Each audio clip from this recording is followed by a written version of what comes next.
Hi అండి, నమస్తే. ఈరోజు స్పెషల్ తెల్ల ఉప్మా రవ్వతోని బూరెలు వేసానండి.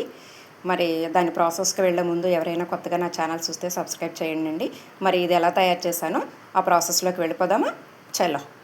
బొంబాయి రవ్వ లేదా ఉప్మా రవ్వ అంటారండి. ఇదండి. నేను ఈ కప్పుతో ఒక కప్పుడు తీసుకుని దీంట్లో వేశాను. ఇది హాఫ్ కప్పు మైదా పిండి లేదా గోధుమ పిండి తీసుకోవచ్చు.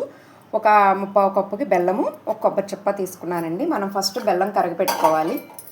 ఎప్పుడూ ఉప్మానే చేసుకోకుండా కొత్తగానండి ట్రై చేసుకుంటే పిల్లలు కూడా ఇష్టంగా తింటారు. ఒక అరకప్పు వాటర్ వేసేసాను. ఇప్పుడు మనం కరగపెట్టుకొని జల్లెడ పట్టుకోవాలండి, ఎందుకంటే ఇసుక అది ఉంటుంది. నెయ్యి వేస్తున్నానండి. కొబ్బరి ముక్కలు వేపుకున్నాం. నెయ్యి కరిగిపోయిందండి. కొబ్బరి ముక్కలు వేసుకున్నాను. ఒక కప్పు ఉప్మా రవ్వ అండి వేసేస్తున్నాను. ఒక అరకప్పు మైదా పిండి లేదా గోధుమ పిండి ఉంటే ఆప్షన్ మీ ఇష్టం, వేసుకోవచ్చు. యాలకులు ఒక 4-5. ఇప్పుడు కరగపెట్టాను కదండి బెల్లం, అది ఇసుక అది లేకోకుండా దీంట్లో వేసేసుకుంటున్నాను. వడకట్టేసుకొని ఇప్పుడు మిక్సీ వేసుకోవాలండి. ఇది మిక్సీ వేసినప్పుడు చాలకపోతే కొంచెం వాటర్ కలిపి కూడా మిక్సీ వేసుకోవచ్చు. మిక్సీ వేసేద్దాం.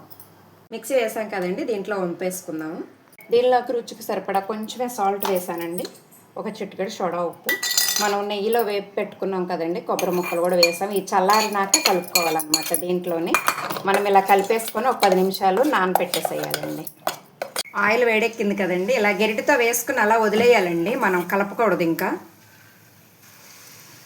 ఇలాగ ఈ కలర్లోకి వచ్చిన వరకు మనం వేపుకోవాలండి. ఇప్పుడు వేగిపోయి తీసేద్దామండి. ఇంకా